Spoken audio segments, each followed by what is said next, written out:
तो बात करते हैं अपन नेक्स्ट दंतुकता। दंतुकता क्या होती है? कोई सा भी लिगेंड है केंद्रीय धातु आयन के साथ जितने उपसहसंयोजक बंध बनाता है वो उसकी क्या कहलाती है? दंतुकता कहलाती है। जैसे मैं बात करूं NH3 OH minus hydroxo, O2 minus oxo, H2O aqua, ठीक है, इसके अलावा Cl माइनस क्लोरो। तो ये एक उपसहसंयोजक बंध बनाता है, एक दंतुक लिगेंड। ये भी एक दंतुक, ये भी एक दंतुक, ये भी एक दंतुक। इन सभी की दंतुकता कितनी हो जाएगी? एक। फिर अपन बात करें एथिलीन डाइएमीन, ग्लाइसिनेट, ऑक्जिलेट, इन सभी की ये सभी क्या थे? द्विदंतुक लिगेंड थे। यानी केंद्रीय धातु आयन या परमाणु को 2 इलेक्ट्रॉन युग्म दान करते थे। कितने? 2। इसीलिए इनकी दंतुकता कितनी हो गई? 2 हो गई। ऐसे आपको पता हो तो EDTA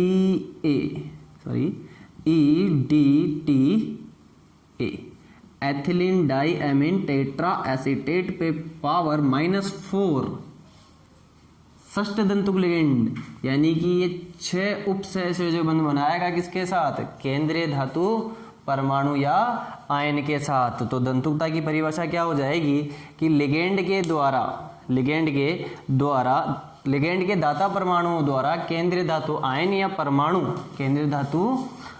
या परमाणु को प्रदान किए गए इलेक्ट्रॉन युग्मों की संख्या उस लिगेंड की दंतुकता कहलाती है। ये 1 इलेक्ट्रॉन युग्म देते थे इसीलिए इनकी दंतुकता 1, ये 2 इलेक्ट्रॉन युग्म देते हैं इसीलिए इनकी दंतुकता 2, ये 6 इलेक्ट्रॉन युग्म देते थे इसीलिए इनकी दंतुकता 6। अब आप ये कहोगे कि सर H2O में तो O के पास 2 Lp है। इसको मैं हटा के बताता हूं। H2O में एलपीओ की संख्या कितनी है? 2 है। तो क्या ये दोनों के दोनों एलपी देगा? नहीं, ये केवल एक ही देगा, दोनों के दोनों नहीं देगा। इसीलिए क्या है? एक दंतुक लिगेंड है। यानी एक दाता परमाणु केवल एक ही एलपी का क्या कर सकता है? दान कर सकता है। ये तो हो गई दंतुकता। अब दंतुकता के बाद आती है अपनी समन्वय संख्या या उपसहसंयोजन संख्या। समन्वय संख्या या उपसहसंयोजन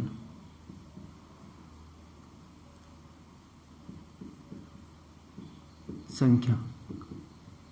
कोऑर्डिनेशन नंबर, कोऑर्डिनेशन का C, नंबर का N, यानी शॉर्ट में इसको क्या लिख सकते हैं? CN। क्या लिख सकते हैं? CN। तो कोऑर्डिनेशन नंबर होता क्या है? किसी संकुल का कोऑर्डिनेशन नंबर क्या होता है? तो केंद्रीय धातु आयन व लिगेंड के दाता परमाणु द्वारा दान किए गए इलेक्ट्रॉन युग्मों की संख्या,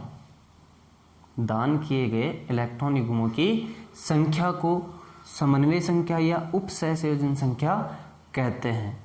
दूसरे प्रकार से अगर अपन बताएं कि किसी संकुल यौगिक में केंद्रीय धातु परमाणु या आयन के साथ लिगेंडों द्वारा बनाए गए उपसहसंयोजक बंधों की संख्या कोऑर्डिनेशन नंबर या समन्वय संख्या कहलाती है। जैसे अपन बात करें PT NH3 का होल 4 2+। यहाँ लिगेंडों की संख्या नहीं देखनी है अपन को देखनी है दान किए या बनाए गए उपसहसंयोजक बंधों की संख्या। तो ये देखो सबसे पहले कितने दंतुक है? एक दंतुक है। कितना दंतुक है? एक दंतुक है। इसीलिए PT NH3 कितने हैं? 4। यानी कि ये 4 क्या बनाएगा? उपसहसंयोजक बंध बनाएगा। 4 क्या बना लिए इसने? उपसहसंयोजक बंध बना लिए। यानी इन्होंने 4 इलेक्ट्रॉन युग्म दान कर दिए। किसको कर दिए? केंद्रीय धातु परमाणु, जो कि यहाँ क्या है? प्लेटिनम। तो यहाँ देखो 1 2 3 और 4, तो यहाँ कोऑर्डिनेशन नंबर कितना हो गया इसका? 4 हो गया। ठीक है कि सर ये तो लिगेंड 4 थे इसलिए 4 हो गया। दूसरा एग्जाम्पल देखते हैं, उसमें लिगेंडों की संख्या डिफरेंट भी हो सकती है। लिगेंडों की संख्या उपसंयोजन संख्या नहीं होती है। क्या होती है? लिगेंड द्वारा दान किए गए इलेक्ट्रॉन युग्मों की संख्या। नेक्स्ट एग्जाम्पल करते देखो, उसमें आपकी लिगेंड की संख्या चेंज आएगी और उपसंयोजन संख्या चेंज आएगी। जैसे कोबाल्ट, ऑक्सिलेट, 3-। अब देखो ये ऑक्सिलेटो है, ऑक्सिलेट आयन, याद है द्विदंतुक लिगेंड। तो एक ऑक्सिलेट कितने उपसहसयोजी बंध बनाता था? 2। कितने बनाता था? 2। टोटल कितने? 3। यानी कि यहां पर संख्या कितनी हो गई? 6 हो गई, क्योंकि अब एक ऑक्सिलेट 2 उपसहसयोजी बंध बनाता है। जैसे देखो cobalt, oxalate ion, oxalate ion में 2 ऑक्सीजन परमाणु और दोनों एक एक क्या देंगे? इलेक्ट्रॉन युग्म दान करेंगे। ऐसे मैं इसको शॉर्ट फॉर्म में लिखना चाहूँ तो लिख सकते हैं अपन OX, जो अपन नेक्स्ट बताऊंगा मैं आपको। तो ये देखो यहाँ पर अपन 2 ऑक्सीजन फिर लेते हैं और ये दोनों को ये दोनों क्या बनाएंगे? कीलेट वाले। तो यहाँ कीलेट वाले की संख्या भी गिन लेना। ठीक है दोस्तों, कीलेट वाले की संख्या भी गिन लेना कितनी है?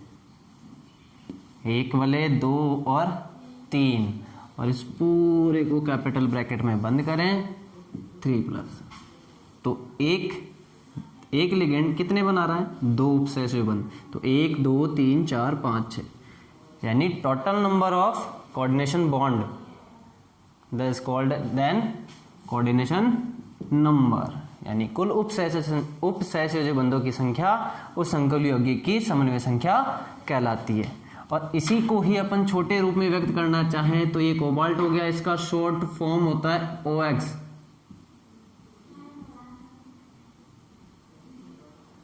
ऐसे होता है OX।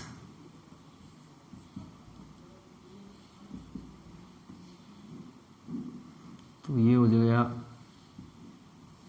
2 बॉन्ड इधर, 2 इधर और ये 2 इधर।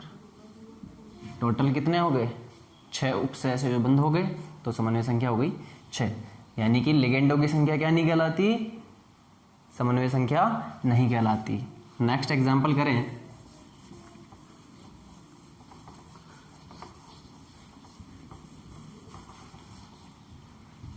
ऐसे ही एक अपने आता है कोबाल्ट ले लेते हैं, एथिलीन डाइमीन 2 है, Cl 1 है और एक है अपने पास NH3 पे पावर 2+। ये आवेश हो गया इसका। तो ये धनावेशित संकुल है, तो यहाँ समन्वय संख्या कितनी होगी? तो ये द्विदंतुक लिगेंड होता है, द्विदंतुक लिगेंड 2 बंध बनाएगा, 2 उपसहसयोजी बंध बनाएगा। कितने हैं? 2। ये एक दंतुक लिगेंड है और इसकी संख्या भी कितनी है? 1। NH3 भी एक दंतुक लिगेंड है, इसकी संख्या भी कितनी है? 1। तो ये कितने हो गए? 4 1 1, यानी टोटल हो गए 6। यानी कि 6 क्या हो जाएगी इसकी उपसहसयोजन संख्या। ठीक है, नेक्स्ट एक और करें अपन। यहां लेते हैं अपन षष्ठदंतुक लिगेंड। जरूरी नहीं है कि आप बार बार कोबाल्ट ही लो, कोई दूसरा भी ले सकते हो। NiEDTA और यहाँ पे चार्ज आ जाएगा 4-। EDTA इसमें -2 आएगा, सॉरी। तो EDTA कितना षष्ठदंतुक लिगेंड था? EDTA षष्ठदंतुक लिगेंड है और इसकी संख्या कितनी है? 1। तो यहाँ पर इसका कोऑर्डिनेशन नंबर कितना हो जाएगा इस संकुल यौगिक का?